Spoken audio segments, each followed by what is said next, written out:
A Chinese tennis star on Tuesday accused the former Chinese vice premier of sexual assault. She wrote a lengthy open letter to the accused official on Weibo, the Chinese version of Twitter. The explosive post set Chinese netizens on fire before it was removed and censored.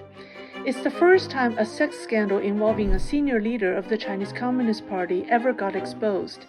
It's even more explosive when the accuser is a household name in China.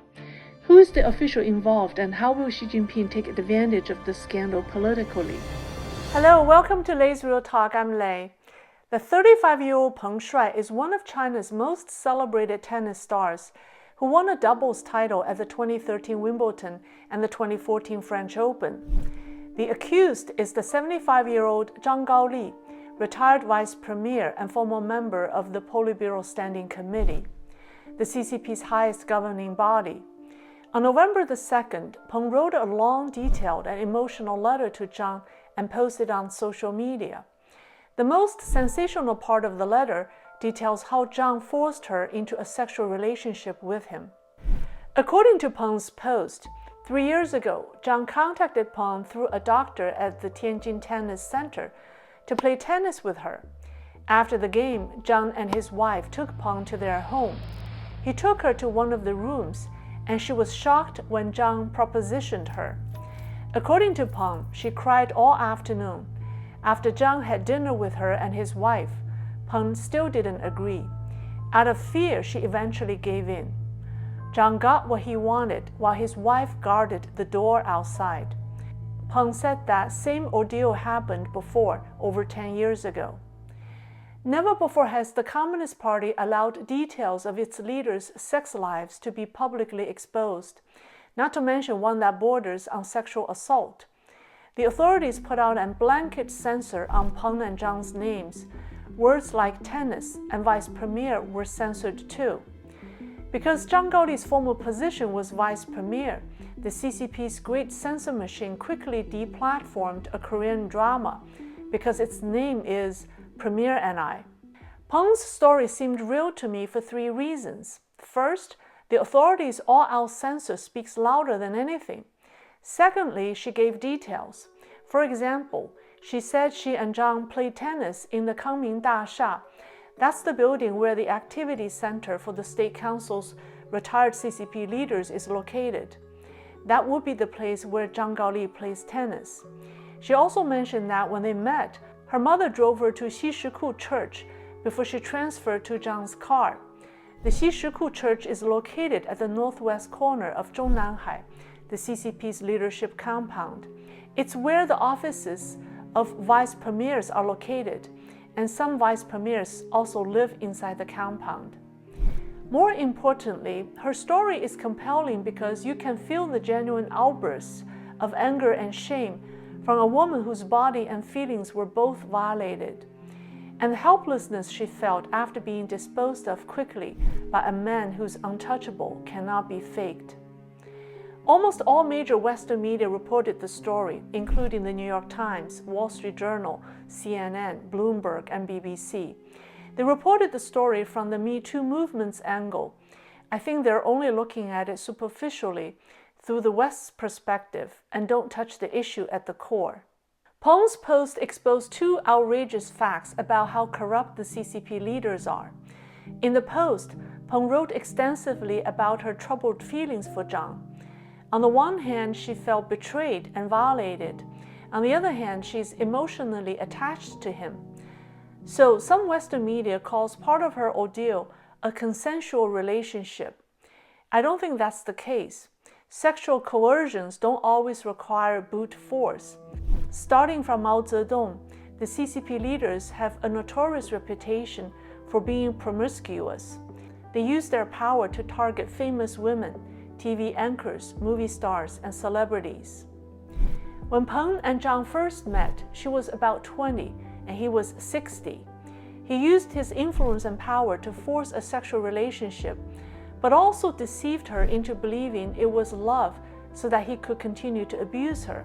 This is an emotional attack on top of a physical one, and the impact on the victim is long-lasting. Peng wrote, "I couldn't describe how disgusted I was And how many times I ask myself, am I still a human? I feel like a walking corpse. Every day I was acting. Which person is the real me? The second thing that's outrageous is the role his wife played. What kind of a woman would assist her husband in sexually assaulting another woman? The reality is a pathetic one. These high-ranking CCP officials are very corrupt sexually. Their wives know it. They know it's useless to fight with the old perverts. Zhou Yongkang, the highest-ranking CCP official who Xi Jinping took down, reportedly had 29 mistresses. He was rumored to have murdered his first wife in order to marry his second one. Having seen enough around them and fearing losing what they've got, the wives become accomplices in their husbands' sexual escapades. Zhang Gaoli is a very corrupt official. When he was the party secretary of Shandong province, his corruption and rogue behavior angered local officials and citizens. Letters reporting him and his family flew to the Central Commission for Discipline Inspection like snowflakes. In response, the commission had to talk to him in 2004 and ask him to hand in some embezzled assets to ease the matter symbolically. Zhang turned in a villa, 2 Rolex watches, and several European paintings. However, such a corrupt official was well protected by Jiang Zemin, former CCP leader and the head of the Jiang Zemin faction. Zhang Gaoli gained Jiang's favor in 2006 when Jiang visited Mount Taishan, one of China's most scenic mountains located in Shandong. He closed the entire mountain for 2 days for Jiang's visit.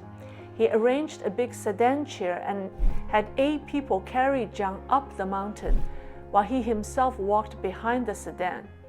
Lower-ranking officials lined up along the way to welcome Jiang from the bottom of the mountain to the top, and Jiang was very impressed. During Zhang Gaoli's time in Tianjin as its chief, Tianjin had a notorious fire in Jixian County, which killed hundreds of people.